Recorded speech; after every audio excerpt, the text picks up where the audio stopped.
வணக்கம் நண்பர்களே. காலங்காத்தாலே சரியான தலைவலிக்குதுன்ட்டு ஒரு டீயை குடிக்கலான்னு போனேன். டீ குடிக்க போன இடத்துல பையா போட்டாரு பாருங்க ஒரு பாட்டு. 50% இந்த தலைவலியை தலைவன் அடிச்சு 100% ஆக்கி விட்டான். சரி ஓகே, என்ன பண்ணுறது, அவனுக்கு பிடிச்ச பாட்டு போலன்ட்டு வீட்டுக்கு வந்துட்டு இன்னொரு டீயை போட்டேன். அப்போ தான் மண்டவலி கொஞ்சமாக குறைஞ்சிது. அதுக்கப்புறம் நான் டப்பு டிப்புன்னு ரெடி ஆகிட்டு கடைக்கு போயிட்டேன். கடையில் போயிட்டு நான் இருந்த வேலையெல்லாம் கொஞ்சம் நேரம் செஞ்சுட்டு கொஞ்ச நேரம் எங்கள் அப்பா கூட உட்காந்து பட்டிமன்றம் பார்த்துருந்தேன். பசிக்க ஆரம்பிச்சிச்சு. சரி ஓகேன்னு போய் சாப்பிட போகலான்னு பார்த்தா இங்கே பார்த்தீங்களா 3 முட்டை போட்டேன், ஒரே ஒரு முட்டை தோசை, வெறும் 40 ரூபா. இந்த மாதிரி கடைலாம் எங்கெங்க கிடைக்கும்?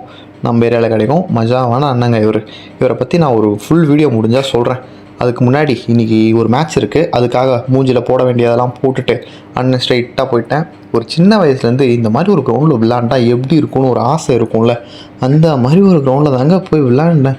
என்ன மாதிரி இருந்துச்சுங்க கிரவுண்டு. ஆனால் லைட்டாக கொஞ்சம் அவுட்ஃபீல்ட் கொஞ்சம் ஒரு மாதிரி இருந்து, இல்லைன்னா வச்சுக்கோங்களேன் செம்ம ஃபீலாக இருந்தது. ஒரு அருமையான கிரவுண்டு. அதில் நம்மளால் முடிஞ்ச சில விஷயங்களை பண்ணிவிட்டு அதுக்கப்புறம் வீட்டுக்கு வந்துட்டேன். வீட்டுக்கு வர வழியில் எப்பயும் போல் ஒரு காஃபியை குடிச்சிட்டு அப்புறம் வீட்டுக்கு வந்துட்டு பார்த்தா இவர் சரியான ஒரு புது சொக்கா வாங்கிட்டு வந்தார். சொக்கா வாங்கிட்டு வந்தது பிரச்சனை இல்லை, இப்போ ஒரு மூமெண்ட்டை போடுவார் பாருங்க.